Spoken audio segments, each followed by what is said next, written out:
Adik-adik, semangat pagi. Aku mau kenal Tuhan, aku mau cinta Tuhan melalui firman-Nya.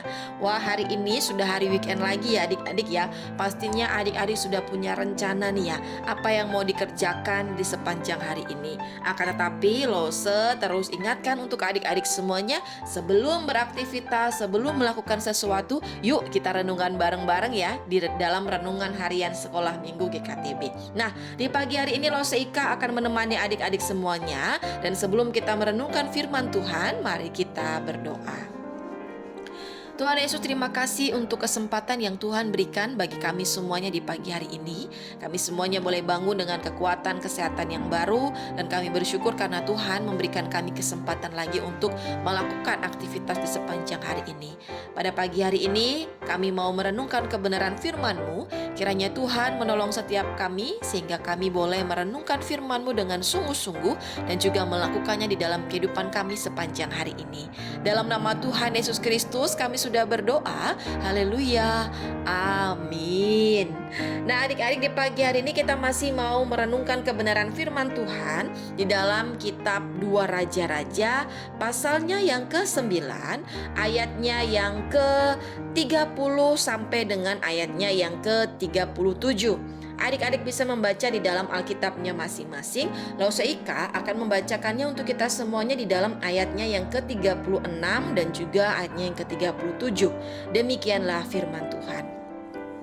Mereka kembali memberitahukannya kepada Yehu, lalu ia berkata, "Memang begitulah firman Tuhan yang diucapkannya dengan perantaran hambanya Elia, orang Tisbe itu. Di kebun di luar Yisrael akan dimakan anjing daging Isebel.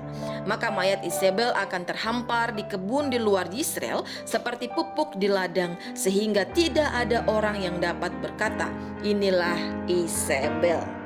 Nah, adik-adik, di dalam renungan harian beberapa waktu yang lalu kita sudah melihat bersama-sama ya bahwa Nabi Elisa sudah menubuatkan akan apa yang akan terjadi atas kehidupan Isebel.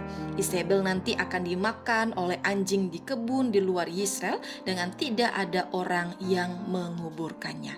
Nah, di dalam perikop yang telah kita baca bersama-sama di pagi hari ini, ternyata apa yang telah dinubuatkan oleh Nabi Elisa, apa yang menjadi perintah Tuhan, apa yang menjadi kehendak Tuhan, apa yang Tuhan nyatakan melalui Nabi Elisa itu ternyata benar-benar terjadi.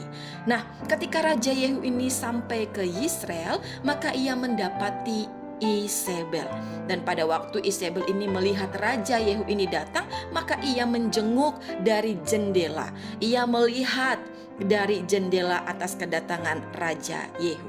Nah, ketika Raja Yehu ini melihat bahwa Isebel itu ada di sebuah istana, maka Raja Yehu ini memerintahkan untuk hamba-hambanya, pegawai-pegawainya untuk menangkap Isebel dan menjatuhkan Isebel ke bawah. Akhirnya mereka menjatuhkan Isebel sehingga darahnya itu memercik ke dinding dan ke kuda, dan mayatnya pun terinjak-injak. Nah, adik-adik, ketika Raja Yehu ini tahu bahwa Isebel ini telah mati, maka Raja Yehu ini juga memerintahkan kepada hamba-hambanya dan pegawai-pegawainya untuk mengambil mayat dari Isebel dan menguburkannya. Sebab Raja Yehu tahu bahwa Isebel ini juga adalah anak seorang raja. Nah, ketika pegawai-pegawainya ini pergi untuk mengambil mayat dari Isebel, ternyata mereka tidak menjumpai mayat dari Isebel. Hanya kepala dan kedua kaki dan kedua telapak tangannya saja yang ada di sana. Nah, karena Raja Yehu ini mendengar laporan yang disampaikan oleh para pegawainya, maka Raja Yehu ini menyadari bahwa benar apa yang telah difirmankan Tuhan, apa yang telah diucapkan oleh Tuhan melalui perantaran hambanya, yaitu Elia, bahkan juga Nabi Elisa orang Tisbe itu, ternyata benar-benar terjadi. Di kebun di luar Yisrael akan dimakan anjing daging Isebel. Nah, adik-adik, melalui kebenaran firman Tuhan pada pagi hari ini, kita semuanya diingatkan lagi ya bahwa firman Tuhan itu pasti akan terjadi. Oleh karena itu, mari kita sungguh-sungguh percaya akan firman Tuhan yang ada di dalam Alkitab. kita sungguh-sungguh percaya bahwa apa yang telah difirmankannya itu pasti akan terjadi. Kalau kita membaca Alkitab, kita mendapati bahwa Tuhan Allah itu berfirman, Ia akan menyertai kita, Ia akan menolong kita, Ia akan mengasihi kita, bahkan juga Ia akan memberikan hukuman ketika kita melakukan kesalahan. Maka kita harus percaya bahwa Tuhan Allah akan menggenapi janji-janjinya. Oleh karena itu, yuk kita jadi anak-anak yang sungguh-sungguh percaya kepada Tuhan. Kita sungguh-sungguh percaya bahwa apa yang difirmankan oleh Tuhan itu pasti akan digenapi. Itu semua pasti akan terjadi.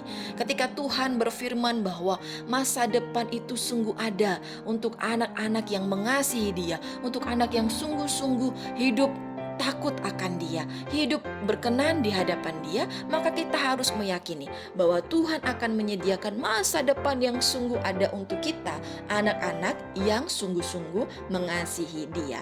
Nah, adik-adik, kiranya melalui kebenaran firman Tuhan di pagi hari ini, kita semakin hari semakin diingatkan lagi.